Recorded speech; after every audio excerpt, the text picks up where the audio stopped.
Hai Sobat Magen, bertemu kembali di Dharma Hati Maitreya.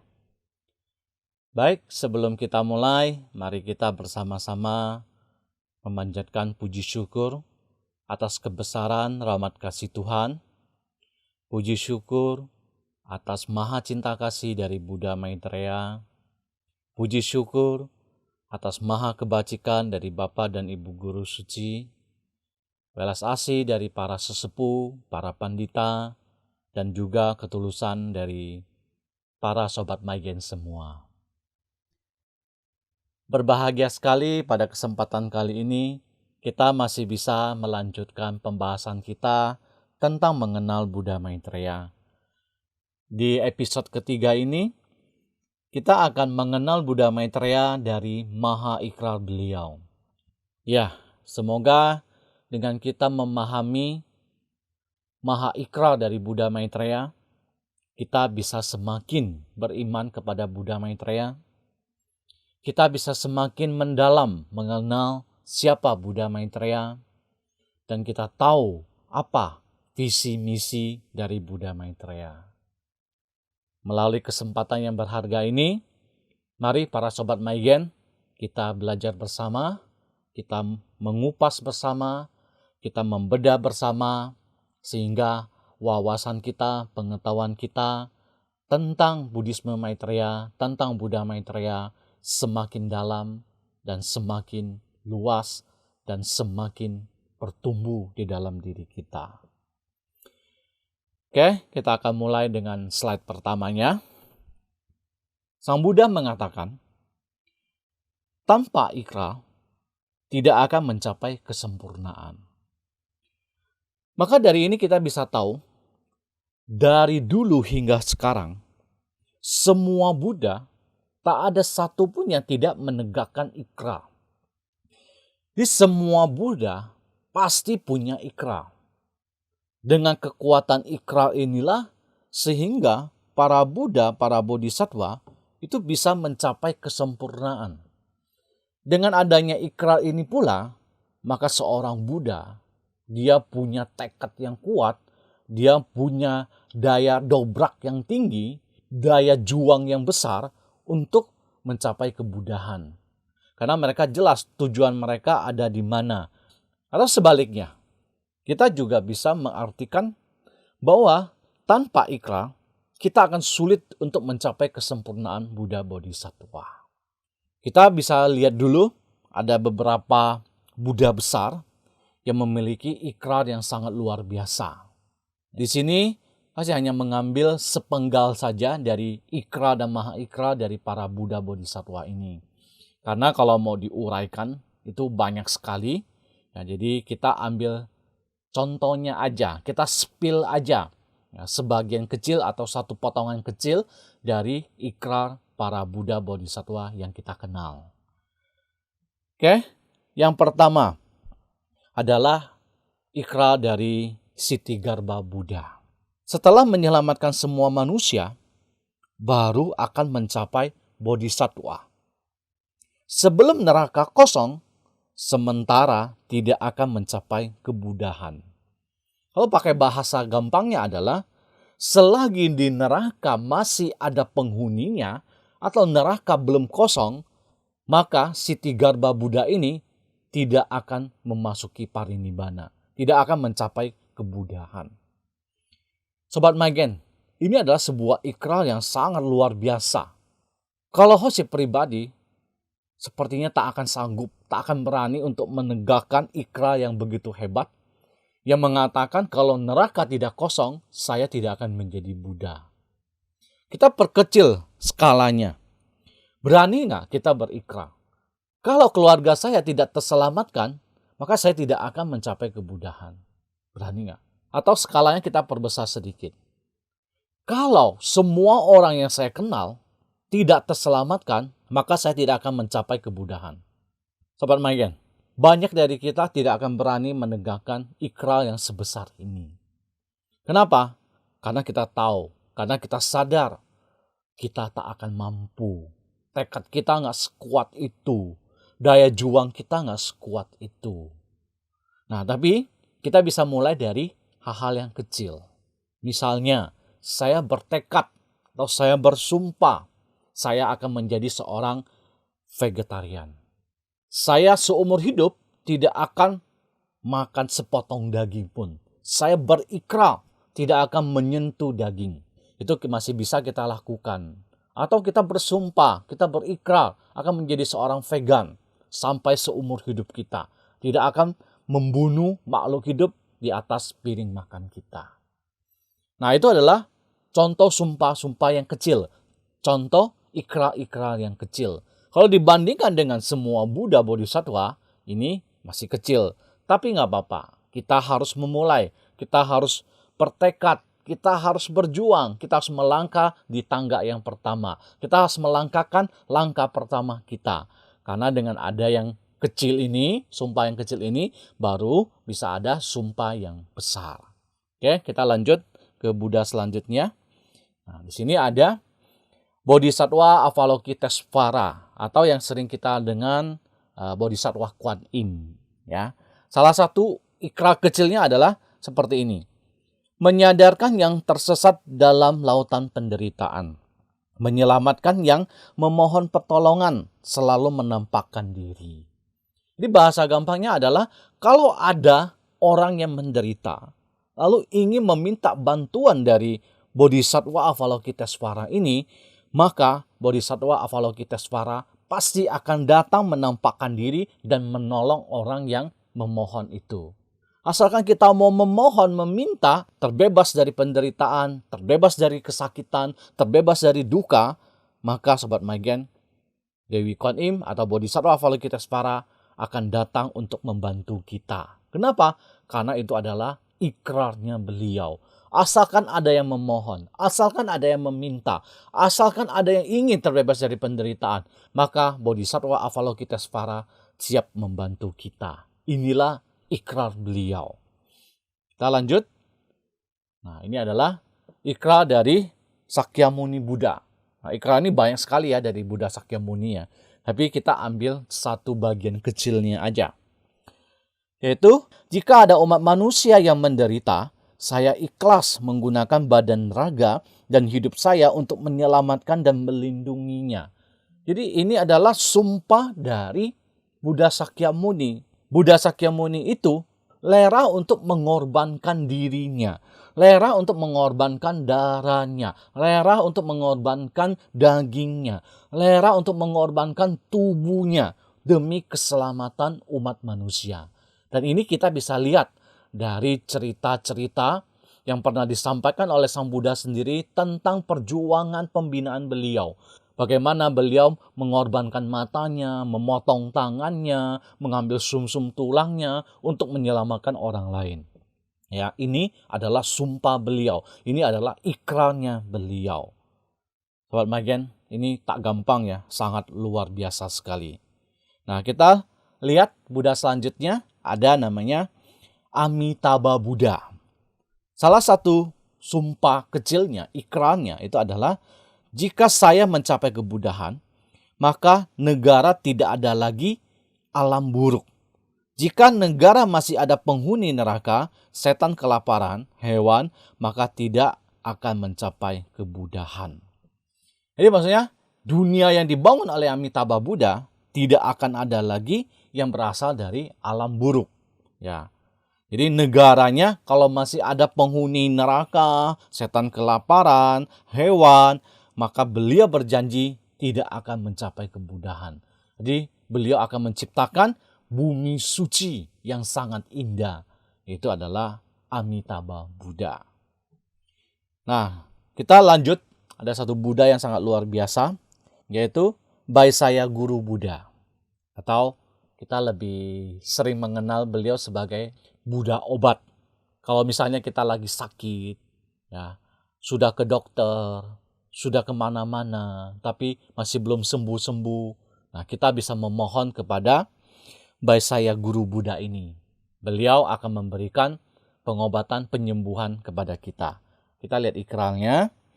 Saya berikrar di masa yang akan datang, saat mencapai bodhisattva, jika ada yang memohon untuk semua jenis penyakit dan terhindar dari bencana, saat tidak ada pertolongan dan tidak ada tempat tinggal, saat tidak ada dokter dan tidak ada obat, saat tidak ada saudara dan tidak ada keluarga, saat miskin penuh derita, dengan menyebut nama besar saya, begitu dipanggil akan langsung didengar.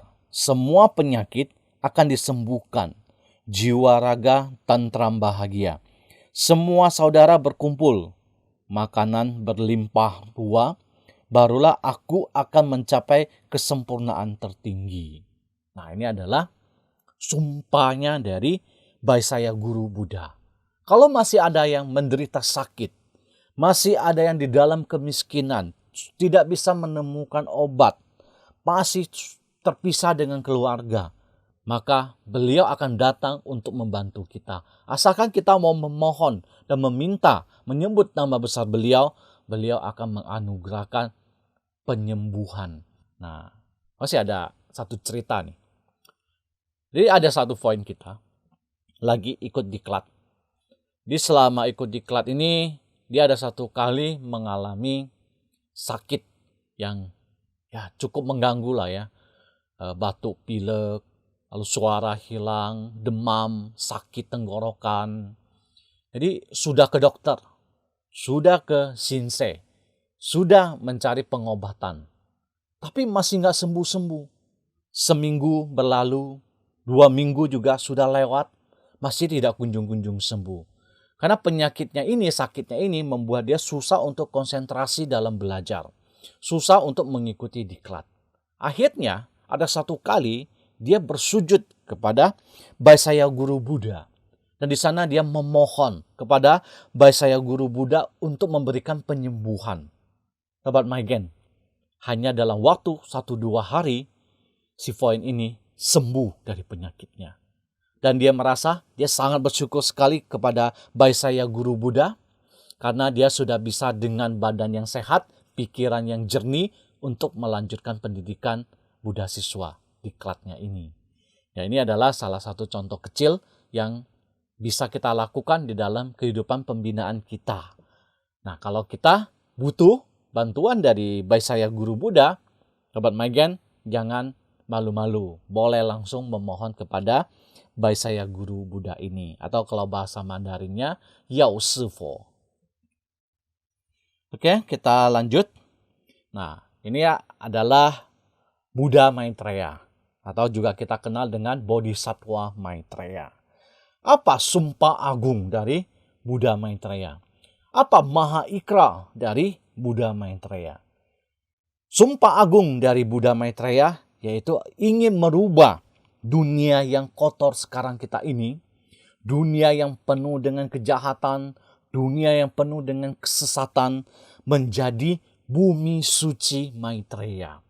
Atau bahasa gampangnya adalah Buddha Maitreya ingin merubah dunia yang kita tinggal sekarang ini, yang masih penuh dengan kekotoran, penuh dengan kejahatan, penuh dengan penderitaan, menjadi sebuah dunia yang indah, yang bajik, yang sejati, atau sebuah dunia yang penuh dengan kebahagiaan, sukacita, dan kegembiraan.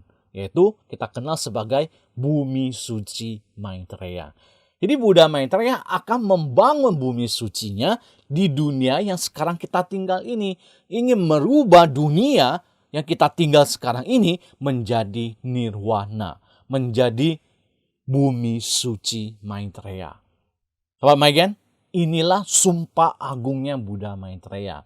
Inilah maha ikra dari Buddha Maitreya, yaitu ingin membangun bumi suci di dunia yang kita tinggal sekarang ini. Baik, ini adalah beberapa contoh ikra atau maha ikra dari para Buddha Bodhisattva yang cukup terkenal, yang bisa kita temukan. Ya, tapi yang paling penting adalah, Sobat Maigen, semua Buddha membutuhkan ikra atau maha ikra untuk mencapai kesempurnaan. Karena menurut Buddha Sakyamuni, tidak ada Buddha yang akan mencapai kesempurnaan tanpa ikra. Nah, maka di dalam wadah ketuhanan kita, di dalam wihara kita, itu juga ada ikra-ikra yang kita tegakkan. Misalnya sebagai umat baru, kita menegakkan dasa maha ikra. Lalu kalau kita sudah semakin tulus, semakin saleh, semakin aktif, kita bisa menegakkan ikrar pansien. Lalu kita juga ada ikrar pandita muda, pandita madya. Lalu kita ada ikrar menjadi seorang pandita.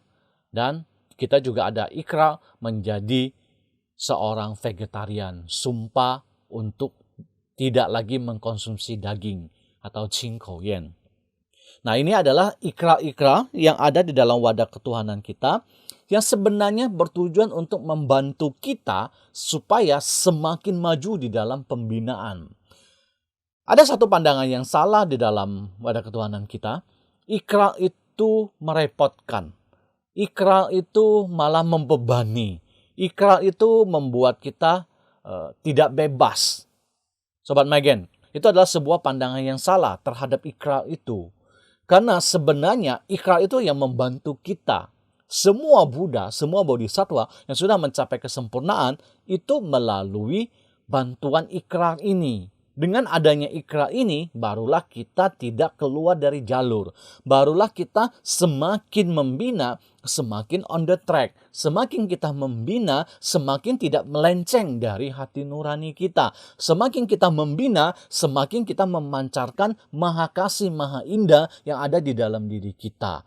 Jadi ini adalah bantuan yang sangat besar yang diberikan kepada kita, yaitu ikrar ini. Maka tidak heran semua Buddha Bodhisattva itu memiliki banyak ikrar. Dari ikrar kecil, sedang, sampai ke ikrar besar atau maha ikrar. Atau sampai ke sumpah agung, sumpah besar seperti Buddha Maitreya.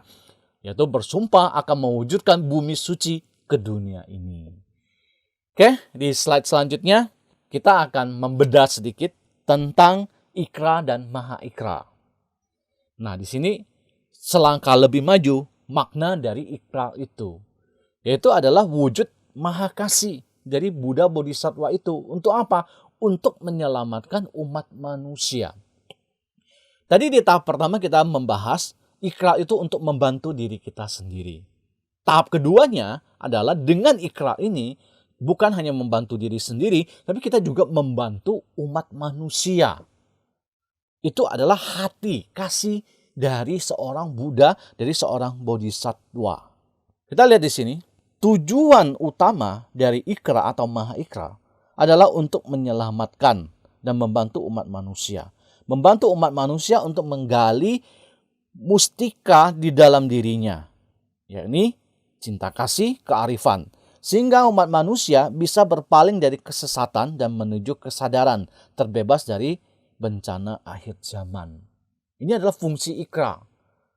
Jadi semua ikrar yang ditegakkan oleh Buddha Bodhisattva hanya punya satu tujuan, yaitu litha, membawakan kebaikan, membawakan manfaat kepada umat manusia. Jadi ikrar itu fungsi utamanya adalah litha, membawakan kebaikan, membawakan manfaat untuk umat manusia. Bukan sebagai beban diri sendiri, bukan jadikan beban di dalam kehidupan kita. Kalau kita menganggap ini sebagai beban dalam kehidupan kita, Sobat Maigen, kita memiliki pandangan yang salah. Mari dalam kesempatan ini kita ubah pandangan yang keliru seperti ini. Nah, di sini kita lihat alasan menegakkan ikrar. Menurut Buddha Sakyamuni, tujuan untuk menegakkan ikrar adalah untuk mencapai kesempurnaan dengan memberikan kebaikan kepada umat manusia. Kalau Mandarinnya, li ta er chen fo. Jadi membawakan manfaat kebaikan kepada umat manusia. Dengan kita terus memberikan kebaikan, manfaat kepada umat manusia, dengan inilah akhirnya bisa mencapai kesempurnaan. Ikrar atau sumpah itu adalah booster bagi kita untuk terus menyelamatkan diri kita sendiri dan menyelamatkan umat manusia. Kita tidak menjadi orang yang egois atau Buddha yang egois yang hanya menyelamatkan diri sendiri. Tapi kita juga harus menyelamatkan umat manusia. Kita lihat yang kedua, yaitu dari Yang Suci Hautsetati. Alasan menegakkan ikrar adalah untuk menyelamatkan diri sendiri sekaligus menyelamatkan orang lain. Nah, mirip ya dengan yang disampaikan oleh Sang Buddha. Lalu yang ketiga kita lihat dari Buddha Maitreya. Itu menyelamatkan penghuni Triloka. dengan mewujudkan bumi suci di dunia ini. Jadi Sobat Mayan, kita bisa melihat maha kasih dari Buddha Maitreya itu begitu besar. Mengapa sih Buddha Maitreya mau mewujudkan bumi suci ke dunia ini? Karena bumi suci diciptakan oleh Buddha Maitreya adalah untuk membantu kita membersihkan diri sebersih-bersihnya. Di sini masih ambil satu perbedaan yang simpel saja antara dunia yang sekarang dengan bumi suci Maitreya nanti. Kalau di dunia yang sekarang ini, waktu kita timbul satu niat yang jelek atau yang negatif, misalnya kesal. Waktu kita kesal dengan satu orang, waktu kita kesal dengan satu kejadian, dengan satu peristiwa, apa yang terjadi? Semakin dipikir, semakin kesal. Itu seperti bola salju yang bergelinding semakin besar, dan semakin besar. Dari kesal, lama-lama jadi benci. Jadi benci, lama-lama jadi dendam. Itu hanya karena satu niat aja, kesel. Saya nggak suka sama dia, saya kesel. Itulah bumi yang sekarang kita tinggal ini. Kenapa? Karena bumi yang kita tinggalin sekarang ini penuh dengan aura negatif. Jadi kalau begitu muncul niat negatif, maka dia akan menambah, terus berguling, semakin besar, dan semakin besar. Itu karena dunia sekarang kita tinggal ini adalah dunia yang penuh dengan hawa negatif. Sebaliknya, kadang kita bisa bersyukur. Tapi Sobat Magen, jujur ya pada diri kita sendiri, waktu kita timbul niat syukur, bersyukur atas kebesaran nama kasih Tuhan. Bersyukur hari ini saya masih bisa hidup. Bersyukur hari ini saya bisa makan 1 hari 3 kali. Bersyukur karena saya masih punya kaki tangan untuk bekerja. Tapi rasa syukur ini nggak bertahan lama. Paling 1 jam. Ada yang hanya beberapa menit hilang. Sulit untuk bertahan sampai 1 hari. Sulit untuk membuat bersyukur ini semakin besar, nuansanya, rasanya semakin mendalam dalam diri kita. Kenapa? Karena kita tinggal di dunia yang sekarang ini penuh dengan hawa negatif. Begitu kita memancarkan yang positif, otomatis akan digilas oleh yang negatif ini, akan dikikis oleh yang negatif ini. Inilah yang membuat kita susah menjadi orang baik di dunia yang sekarang ini. Sebaliknya, berbeda dengan di dalam bumi suci Maitreya. Di dalam bumi suci Maitreya, saat kita timbul niat negatif, niat yang jelek, maka akan dibersihkan oleh bumi suci. Langsung hilang.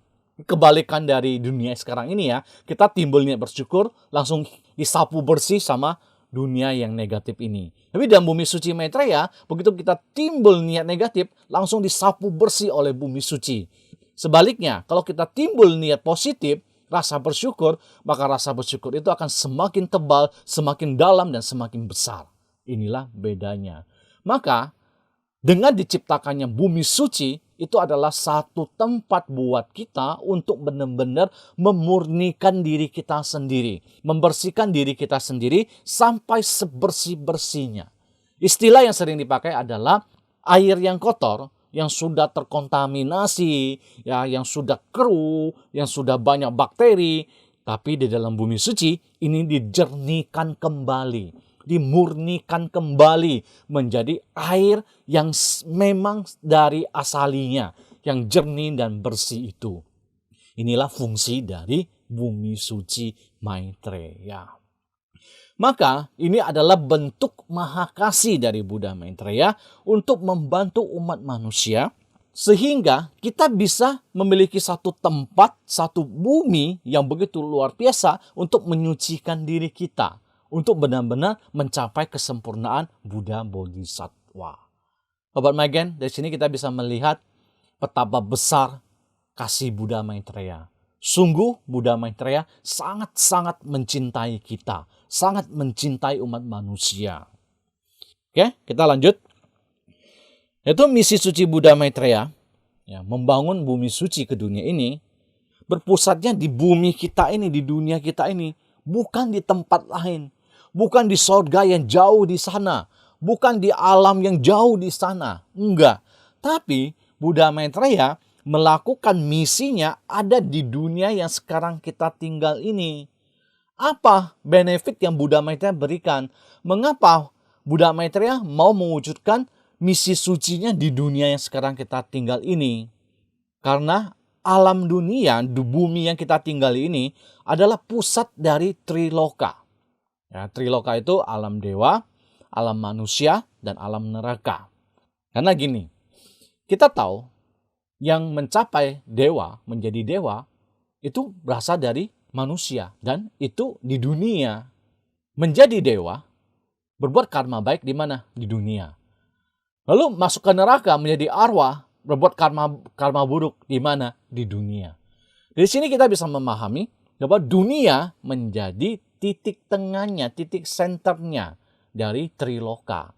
Maka Buddha Maitreya akhirnya memilih bumi kita ini sebagai tempat beliau untuk memancarkan mahakasih. Sebagai tempat beliau untuk mewujudkan misi sucinya, membangun bumi suci di dunia ini.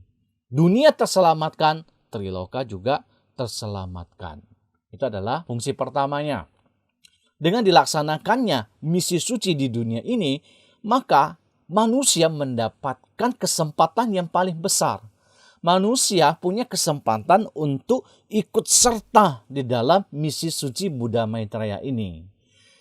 Kalaulah misi suci tidak dilakukan di dunia ini, misalnya misi suci Buddha Maitreya dilakukan di alam dewa, maka jelas kita sebagai seorang manusia punya kesulitan untuk ikut serta di dalam misi suci Buddha Maitreya. Kenapa? Syaratnya kita harus jadi dewa dulu, baru bisa masuk ke alam dewa dan bisa ikut serta di dalam misi suci Buddha Maitreya. Maka kita yang sebagai manusia yang pembinaannya belum sampai ke alam dewa, itu memiliki kesulitan yang lebih besar dibandingkan menjadi manusia. Karena sudah menjadi manusia, kita tinggal di dunia sekarang ini, di bumi ini, dan misinya ada di bumi ini. Maka kita yang punya badan manusia, kita punya kesempatan yang lebih besar untuk membantu, untuk ikut serta di dalam misi suci Buddha Maitreya.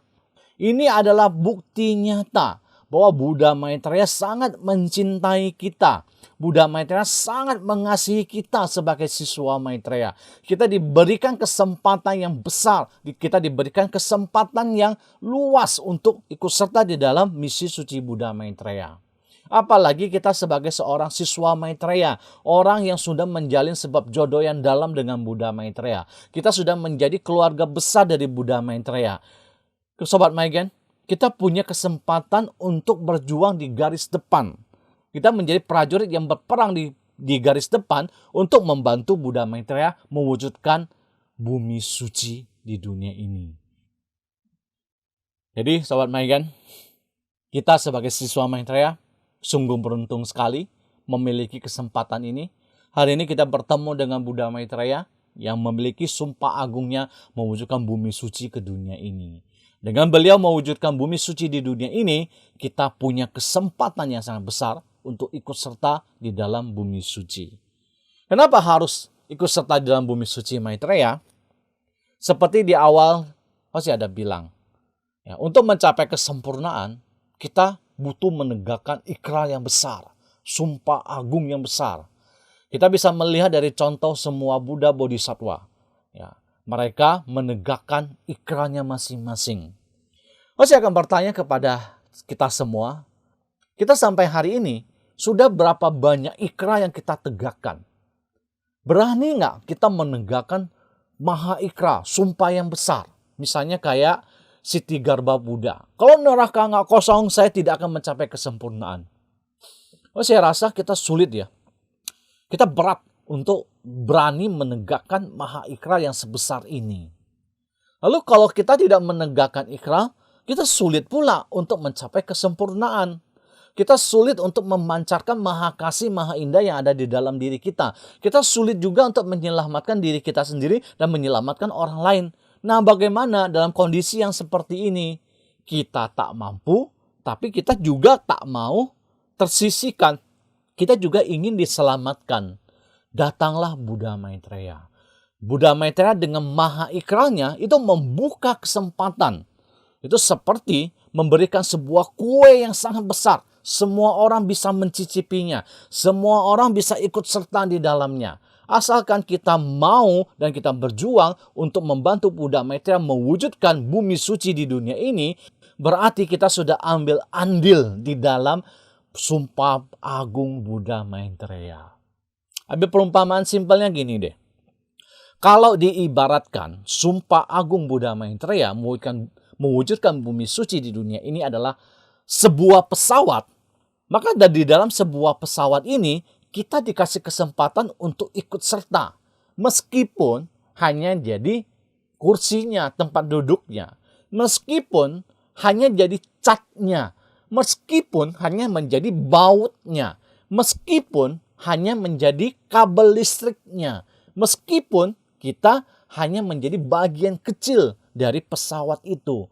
Tapi dengan bagian kecil dari pesawat itu, paling tidak kita sudah ikut dalam misi. Kita sudah menjadi bagian dari pesawat itu. Begitu pesawat itu bisa diterbangkan, membawa penumpang dari satu titik ke satu titik, maka pesawat itu berhasil. Begitu bumi suci Maitreya diwujudkan di dunia ini, maka sumpah ini terlaksanakan.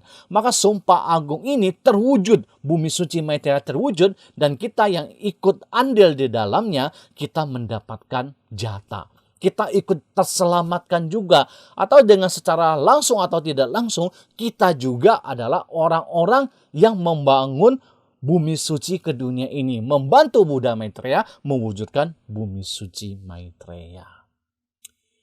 Wah, Sobat Maigen, sulitlah bertemu dengan Buddha yang seperti ini.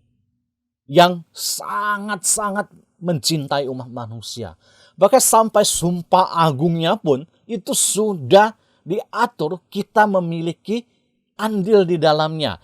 Kita bisa berkesempatan untuk ikut serta di dalamnya. Kita punya kesempatan untuk menjadi seorang Buddha. Kita punya kesempatan untuk mencapai kesempurnaan dengan melalui ikut serta di dalam misi suci Buddha Maitreya. Atau kalau bahasa gampangnya, kita bisa nebeng di dalam misi suci Buddha Maitreya. Karena Buddha Maitreya membukakan kesempatan ini kepada kita. Wah, kurang apa lagi?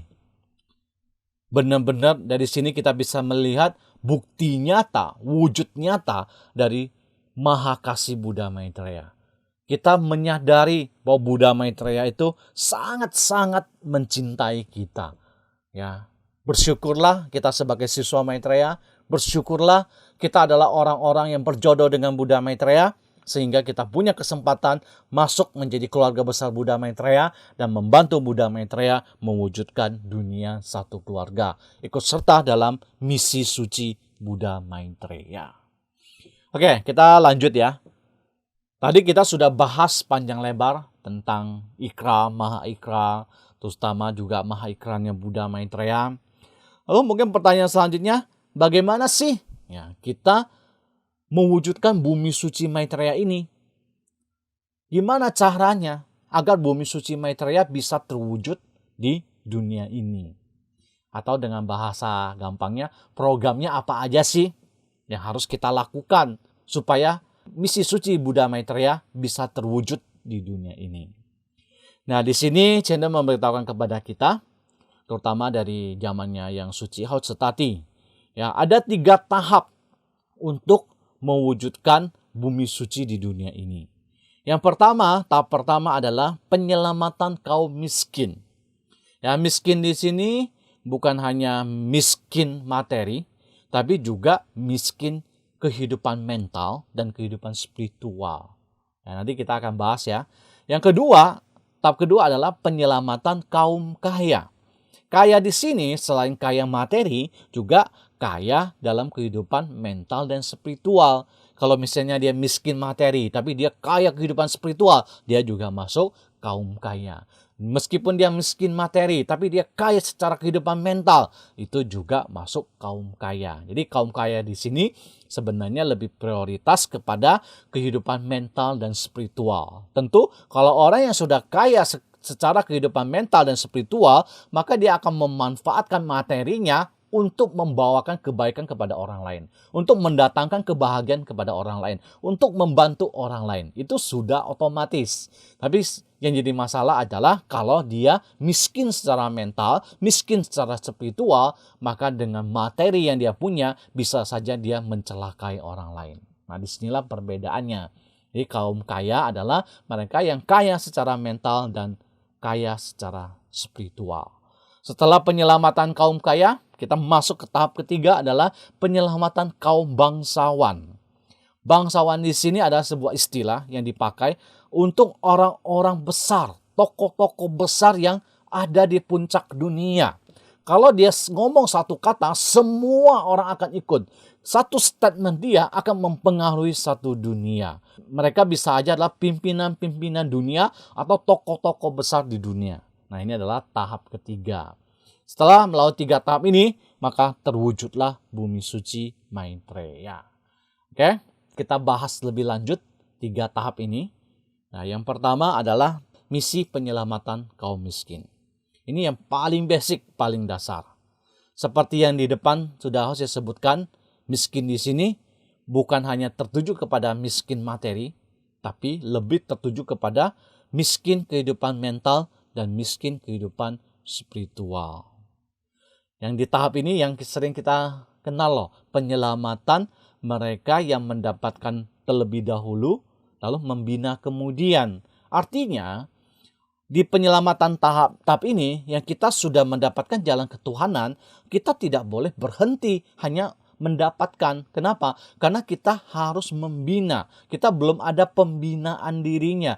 Kita belum punya kehidupan mental dan punya kehidupan spiritual yang kaya, yang berlimpah ruah. Mental kita masih miskin. Kehidupan spiritual kita masih miskin. Maka di sini sebagai orang yang mendapatkan dulu membina kemudian, kita punya satu PR yang sangat besar. Setelah mendapatkan jalan ketuhanan, kita harus membina diri kita. Kita harus berjuang untuk mengembangkan hati kita. Kita harus berjuang untuk memancarkan maha kasih, maha indah. Nah, Sobat Magen, kita sebagai siswa Maitreya, kita sangat beruntung. Kenapa? Karena Buddha Maitreya sangat mencintai kita. Kita tidak perlu berkecil hati. Buddha Maitreya memberikan kita kesempatan untuk meningkatkan kualitas diri kita. Nah, di sini Buddha Maitreya memberikan kesempatan emasnya kepada kita. Apa? Buddha Maitreya akan menuntun kita, akan mendampingi kita. Buddha Maitreya akan terus membimbing kita sehingga kita yang miskin kehidupan mental dan spiritual bisa menjadi orang yang kaya secara kehidupan mental dan spiritual. Wah. Jadi Buddha Maitreya itu sangat mencintai kita, Sobat Magen. Asalkan kita mau memohon, asalkan kita mau bersujud kepada Buddha Maitreya, asalkan kita mau meminta kepada Buddha Maitreya bisa membantu kita menjadi orang kaya secara mental dan spiritual. Buktinya apa?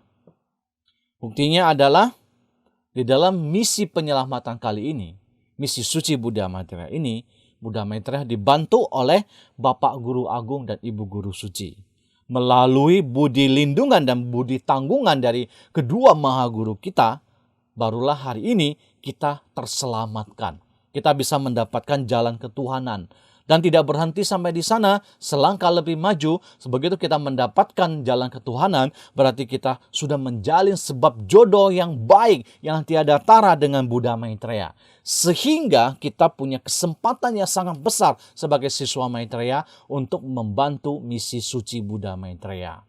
Yang seperti saya jelaskan di depan tadi, ini adalah kesempatan yang luar biasa. Ini adalah kesempatan emas yang Buddha Maitreya berikan kepada kita sehingga kita bisa menyelamatkan diri kita sendiri dan juga bisa menyelamatkan umat manusia, menyelamatkan orang lain.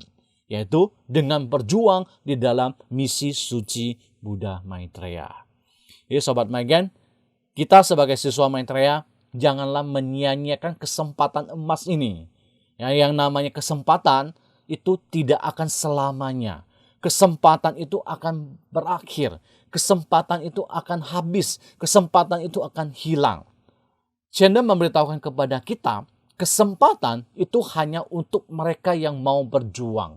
Kalau kita tidak mau berjuang, maka kita tidak akan bisa mengambil kesempatan ini. Kita tidak akan bisa mendapatkan kesempatan ini. Meskipun kesempatan sudah diberikan kepada Buddha Maitreya. Maksudnya apa? Maksudnya adalah, Sobat Maigen, kita harus berjuang untuk mengupgrade diri kita, meningkatkan kualitas diri kita, meningkatkan kualitas pembinaan kita.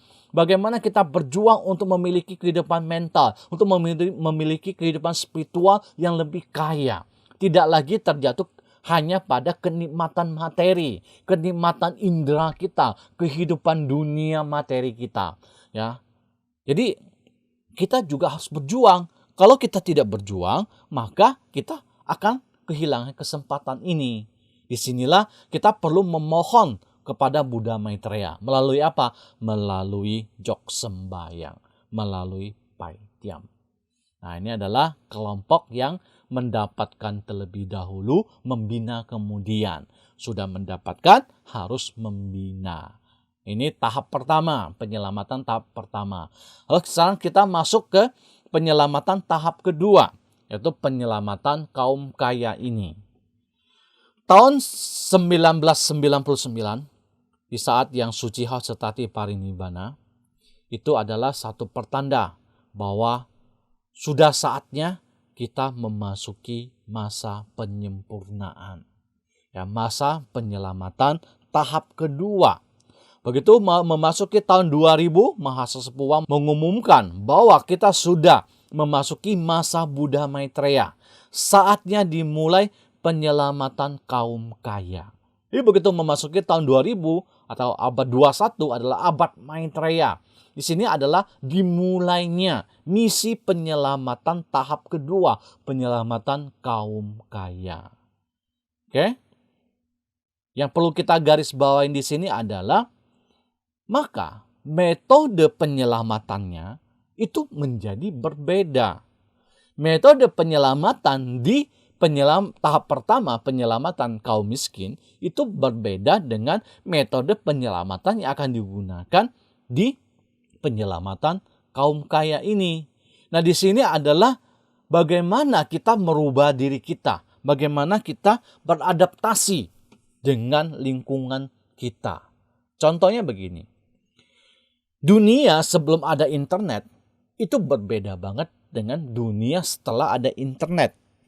Cara kita bersosialisasi dengan orang lain itu berbeda dengan dunia setelah ada internet.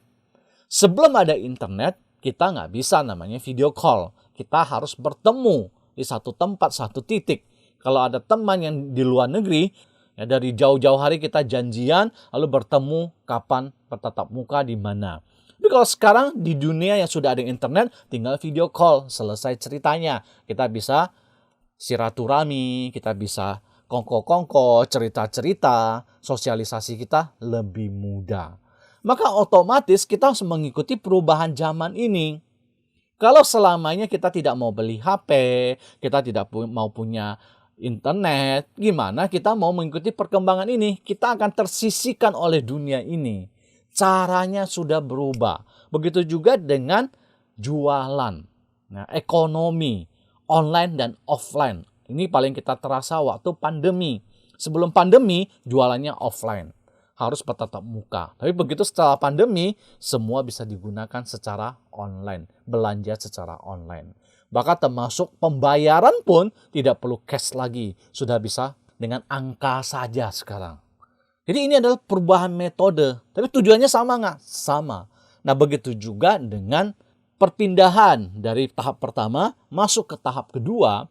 Maka di sini channel memberitahukan kepada kita, kita harus merubah metode penyelamatan kita. Nah, di sini kita harus meningkatkan kualitas kehidupan mental spiritual kita, sehingga kita bisa memiliki kehidupan mental dan spiritual yang kaya berlimpah. Barulah kita bisa menggugah mereka orang-orang yang kaya secara mental dan spiritual. Sehingga frekuensi kita baru bisa nyambung, sehingga frekuensi kita baru bisa sama. Dengan demikian barulah kita bisa berteman dengan mereka yang kaum kaya. Dan barulah kita bisa memperkenalkan mereka kepada Buddha Maitreya. Dengan kita bisa memperkenalkan mereka kepada Buddha Maitreya, barulah kita bisa menyelamatkan mereka. Nah, di sini untuk bisa dekat dan mengajak kaum kaya ini, dari Taupan, dari Shandong, itu ada 3 program utama ya, yang sedang dilakukan untuk bisa menyelamatkan kaum kaya ini. Yang pertama adalah melalui pendidikan moral. Maka karakter kita harus ditingkatkan, harus lebih memiliki maha kasih dan maha indah. Semakin berhati kasih, semakin bertutur kata kasih, semakin memiliki perilaku kasih, semakin memancarkan wajah kasih, semakin suka untuk membawakan kebaikan, menolong orang lain, membantu orang lain, semakin suka untuk lita. Nah, ini adalah pendidikan moral yang kita kembangkan di dalam wadah ketuhanan kita sendiri. Kita mengupgrade diri kita. Yang kedua adalah rumah umat manusia. Ini adalah sebuah sarana untuk kaum kaya menjalin sebab jodoh dengan Buddha Maitreya. Jadi kalau tidak ada sarananya, gimana kita bisa bertemu dengan kaum kaya ini, pembina-pembina sejati ini?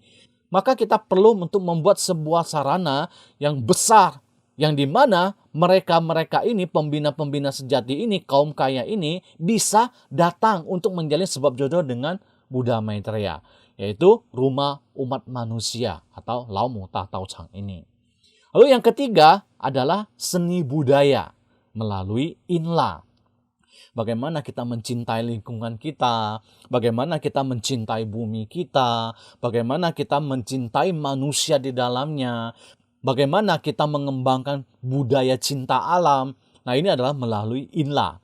Jadi 3 ini adalah sarana kita, program utama kita untuk masuk ke dalam masyarakat. Sehingga kita bisa bertemu dengan kaum kaya ini dan kita bisa memperkenalkan mereka kepada Buddha Maitreya dan menjalin sebab jodoh dengan Buddha Maitreya. Ini adalah di tahap kedua. Tentu sekarang di 3 program utama ini, yang pertama sedang kita jalankan, kita mendidik karakter kita. Yang kedua, kita sedang membangun rumah umat manusia. Dan yang ketiga, kita sedang mengembangkan seni budaya melalui Inla ini.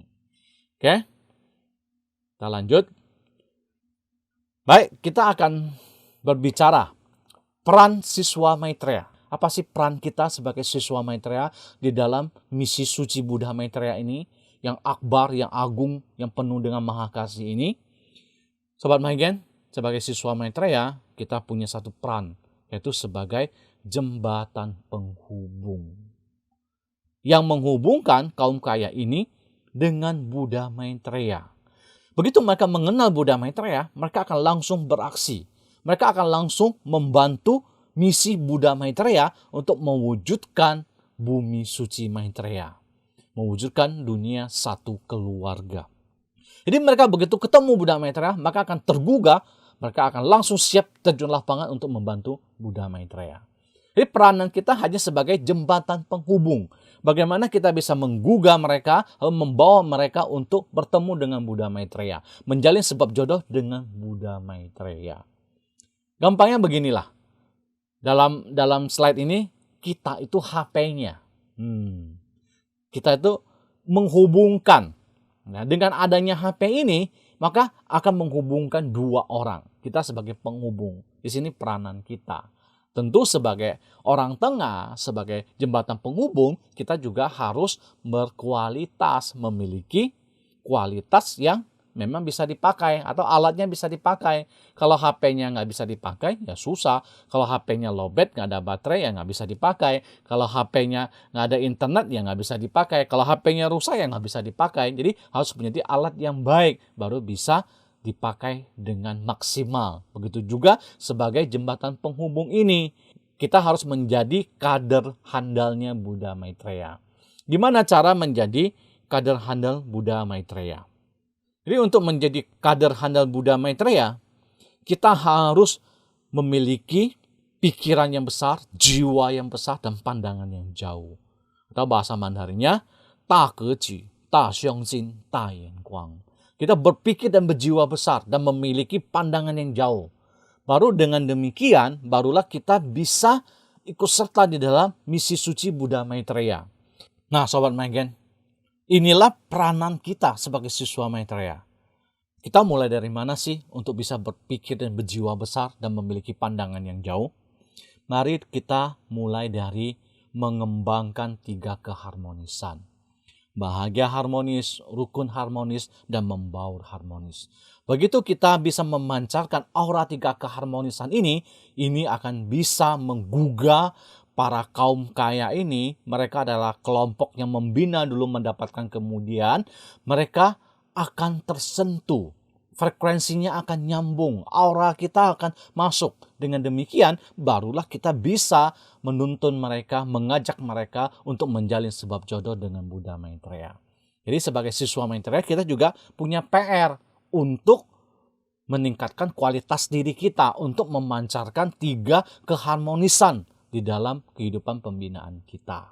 Oke, kita lihat dulu. Di sini Chandon ada bilang, dalam misi dunia satu keluarga, ya, jadi yang Buddha Maitreya punya perencanaan yang begitu panjang, tahap 1, tahap 2, tahap 3, lalu nanti di bumi suci Maitreya kita membersihkan diri dalam semuanya ini, satu misi ini, Buddha Maitreya sudah menyiapkan semuanya. Ini semua udah ready, semua udah disiapkan. Tempat, sarana, prasarana, program-program itu semua sudah disiapkan. Tapi hanya kurang satu, hanya tinggal menunggu angin timur bertiup. Ini sebuah istilah ya, angin timur bertiup. Di istilah ini adalah istilah yang digunakan oleh penasihat perang Kongming ya, di zaman masa 3 kerajaan di China. Dalam satu perperangan waktu melawan Cao Cao, ya, jadi dari Liu Bei dengan negara kerajaan Wu itu bergabung dengan Sun Chen itu bergabung untuk melawan Cao Cao. Nah, di dalam satu perperangan ini, waktu mereka lagi beraliansi, penasihat perang Kongming ini mendapatkan tugas untuk menyiapkan anak panah. Anak panah yang disiapkan bukan hanya satu ya sahabat Magen ya, tapi jutaan anak panah. Karena mereka berperang itu butuh anak panah. Jadi dalam strateginya itu mereka akan bikin panah api untuk membakar perahu-perahu dari Cao Cao itu. Maka dibutuhkan anak panah. Tentu tugas ini tidak sembarangan. Ini adalah dalam kemiliteran. Kalau tidak bisa menyiapkan anak panah, maka itu hukumannya adalah hukuman mati. Tapi Zhuge Liang, penasihat Kongming ini, dia tiap hari hanya minum-minum saja, hanya main-main catur aja, hanya nyantai-nyantai aja. Nggak ada kelihatan dia bekerja. Nggak ada kelihatan dia tebang pohon, potong dahan, bikin anak panah yang jumlahnya jutaan itu. Dan sebenarnya juga itu adalah jebakan. Sebenarnya kalau bikin sendiri pun dalam waktu yang sangat singkat tidak mungkin bisa menyiapkan jutaan anak panah. Ya, tapi Kongming itu pintar, cerdas. Ya, dia begitu dipanggil untuk bertanggung jawab mana anak panahnya, dia bilang tenang aja, santai aja. Waktunya kan belum sampai. Jadi kalau waktunya sudah sampai, saya akan menyiapkan jutaan anak panah sebagai tugas saya. Ya, lalu berapa hari kemudian tiuplah angin timur. Jadi waktu itu masih bertiup angin barat, berubah tiba-tiba tiup angin timur. Nah, begitu angin timur ini tiup, ternyata Kongming ini dia sudah menyiapkan perahu jerami, manusia jerami, rumah jerami. Jadi satu perahu itu semua ditutupi dengan jerami. Lalu dengan ratusan perahu akhirnya dia pergi untuk menyerang Cao Cao. Karena angin timur itu berubah, lalu banyak kabut, lalu begitu Cao Cao melihat ada perahu yang datang menyerang, langkah pertama yang dilakukan adalah lepaskan anak panah. Begitu melepaskan anak panah, ribuan sampai jutaan anak panah itu semua menancap di perahu-perahu yang dibikin oleh Kongming, yang disiapkan oleh Kongming itu. Nah, begitu selesai, cukup, sudah penuh anak panahnya, Kongming pulang kembali ke kerajaan Wu. Lalu menyerahkan jutaan anak panah kepada jenderal utamanya. Itu namanya tinggal menunggu angin timur. Jadi nunggu angin timur bertiup. Begitu angin timur ini sudah bertiup, maka semua selesai. Semua terjadi. Semua strategi langsung dijalankan. Nah, angin timurnya siapa? Angin timurnya adalah siswa Maitreya ini.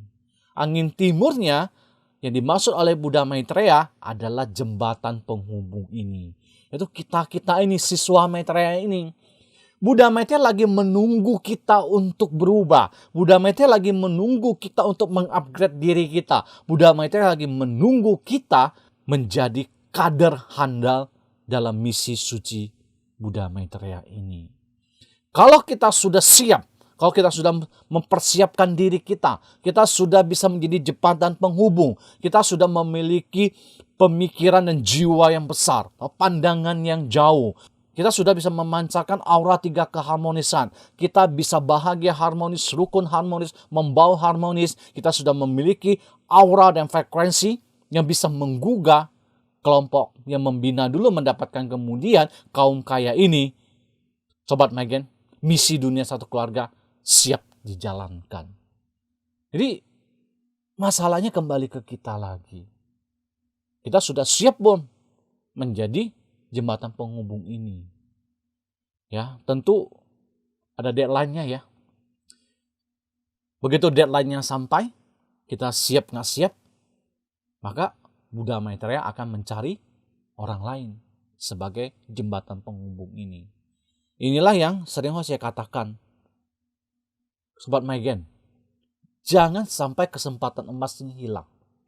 Jangan sampai kita menyia-nyiakan kesempatan emas ini. Ini adalah kesempatan yang sangat luar biasa. Ini adalah kesempatan emas yang Buddha Maitreya berikan kepada kita. Ini adalah satu peran yang sangat penting di dalam misi dunia satu keluarga, dalam misi suci Buddha Maitreya ini. Mari kita manfaatkan kesempatan ini. Mari kita ambil kesempatan ini. Untuk mengambil kesempatan ini kita harus berjuang, menyiapkan diri kita untuk bisa menjadi jembatan penghubung antara Buddha Maitreya dengan kelompok kaya ini. Oke? Jadi mari kita sama-sama berjuang ya untuk mengupgrade diri kita sehingga kita bisa menjadi kadernya Buddha Maitreya. Oke, kita lanjut ke tahap ketiga. Tahap ketiga adalah tahap akhir di mana penyelamatan kaum bangsawan. Ya. Jadi begitu ada satu tokoh besar, tokoh dunia yang sudah tergugah, lalu mereka mau ikut serta dalam misi suci Buddha Maitreya, mereka ingin membantu misi suci Buddha Maitreya, mereka cukup satu kata, ya, satu motivasi, sudah bisa menyelamatkan jutaan umat manusia. Semua orang akan berbondong-bondong mengikuti mereka. Jadi ini adalah masa yang gegap gempita. Ini adalah puncak dari misi penyelamatan dan penyempurnaan Triloka. Ini adalah puncak dari misi suci Buddha Maitreya. Di sini kita bisa melihat yang disabdakan oleh Hausetati. Ada 4 sabda yang Hausetati sebutkan untuk melukiskan puncak dari misi suci Buddha Maitreya ini. Puncak dari drama Pancaran Putih ini. Yang pertama, semakin besar bencana, semakin berkembang jaya wadah ketuhanan. Ya, jadi di sini kita bisa memahami, semakin besar bencana yang terjadi, semakin banyak orang ingin mencari keselamatan. Jadi semakin banyak orang mencari keselamatan, disinilah kuasa Tianming bekerja. Disinilah kuasa Tianming membuktikan bahwa semua orang yang berada di dalam naungan Tianming akan terselamatkan. Semua orang yang ikut serta dalam misi suci Buddha Maitreya akan terselamatkan. Ya, jadi banyak sekali orang mulai datang untuk mendapatkan jalan ketuhanan. Berbondong-bondong. Lalu kita lihat kalimat yang keduanya. Saatnya Mahatau Maitreya berkembang jaya, upacara pendiksaan dilakukan secara massal. Begitu berbondong-bondong orang datang untuk memohon jalan ketuhanan, jadi waktu itu upacara pendiksaan itu bukan hanya 1 orang 2 orang lagi, tapi secara massal ribuan orang, puluhan ribuan orang dalam satu hari, dalam satu waktu untuk memohon jalan ketuhanan. Disinilah kekuasaan Tianming bersaksi atas kebesaran rahmat kasih Tuhan, budi kebajikan guru. Lalu di sabda yang keempat, nanti di masa itu setiap orang pasti akan memohon jalan ketuhanan. Nggak ada 1 orang pun yang tidak akan memohon jalan ketuhanan. Lalu yang terakhir, jika kita berada di dalam ketuhanan, maka kita berada di luar bencana. Jika berada di dalam bencana, maka kita berada di luar ketuhanan. Jadi atas kesaksian yang luar biasa ini, maka semua orang akan berjuang menyelamatkan semakin banyak umat manusia untuk bisa terselamatkan, dan mereka berjuang bersama-sama Buddha Maitreya untuk mewujudkan bumi suci di dunia ini. Dan terakhir, bersama-sama dengan Buddha Maitreya memasuki bumi suci. Jadi itu adalah tahapan, 3 tahapan besar, 3 gambaran besar dalam mewujudkan misi suci Buddha Maitreya. Ya, terakhir, Sobat Magen, khusus untuk siswa Maitreya, kita sangat beruntung bisa bertemu dengan Buddha Maitreya. Kita bisa menjalin sebab jodoh yang tiada tara dengan Buddha Maitreya. Karena kita menjalin sebab jodoh yang tiada tara dengan Buddha Maitreya, kita mendapatkan kuasa Tianming duluan. Kita mendapatkan penyelamatan duluan. Kita diselamatkan terlebih dahulu. Tentu ada syaratnya ya, kita tetap harus membina diri. Kalau kita tidak membina diri, maka penyelamatan ini juga tidak ada gunanya bagi kita. Tapi yang paling penting, kita menjadi orang yang memiliki kesempatan pertama dalam membantu misi suci Buddha Maitreya. Kita sudah bertemu Buddha Maitreya, kita berjodoh dengan Buddha Maitreya, dan kita dikasih kesempatan untuk membantu misi suci Buddha Maitreya. Itu dengan 3 tahap besar tadi itu. Sobat Maigen, kurang apa lagi coba? Ya, Buddha Maitreya sudah menyiapkan semuanya buat kita.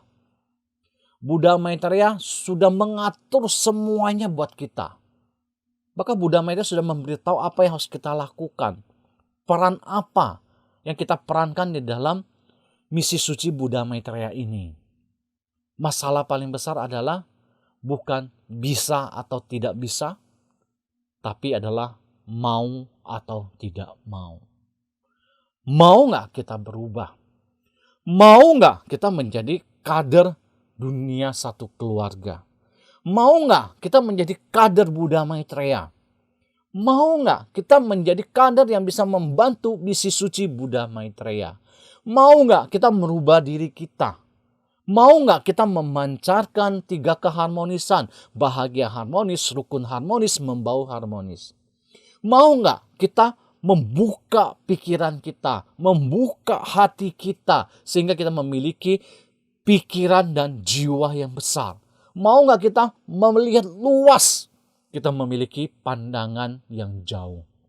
Tidak hanya lagi berkutik kepada diri kita sendiri, tidak hanya lagi berkutik kepada ego kita, kebodohan batin kita. Jadi, Sobat Maigen, kesimpulan terakhir yang ingin saya sampaikan, setelah kita memahami semua ini, kita bisa mengerti bahwa Buddha Maitreya sangat mencintai kita. Maka, jangan sia-siakan kasih dari Buddha Maitreya. Janganlah kita mengecewakan Buddha Maitreya. Mari kita sama-sama mengupgrade diri kita. Mari kita sama-sama menjadi kader Buddha Maitreya. Mari kita sama-sama berjuang membantu Buddha Maitreya di garis depan. Tapi tentu ada syarat dan ketentuan yang berlaku. Yaitu kita harus menjadi orang yang memancarkan 3 keharmonisan. Kita harus menjadi orang yang bisa bahagia harmonis, rukun harmonis, dan membaur harmonis. Memiliki aura keharmonisan. Kita bisa menjadi duta keharmonisan. Inilah PR kita. Inilah angin timur yang sedang ditunggu oleh Buddha Maitreya. Baik, Sobat Maigen. Hari ini kita bahas sampai di sini tentang Maha Ikra dari Buddha Maitreya. Semoga melalui penjelasan singkat ini kita bisa semakin mengenal dan mencintai Buddha Maitreya. Baik Sobat Maigen, mari kita tutup pertemuan kita kali ini dengan sama-sama kita kanxie Lamu Cipe, kanxie Zutian Sengsen Cipe, kanxie Mile Cusi Cipe, kanxie Sesung Semu Awe Daren Cipe, kanxie Santian Zhukao Cipe, 感谢各位法力主慈悲，感谢浩慈大帝慈悲，感谢洪昌帝君慈悲，感谢各位前人慈悲，感谢各位点传师慈悲. Dan terima kasih kepada para sobat Maigen atas waktunya. Terima kasih atas perhatiannya. See you, sampai jumpa di video yang akan datang.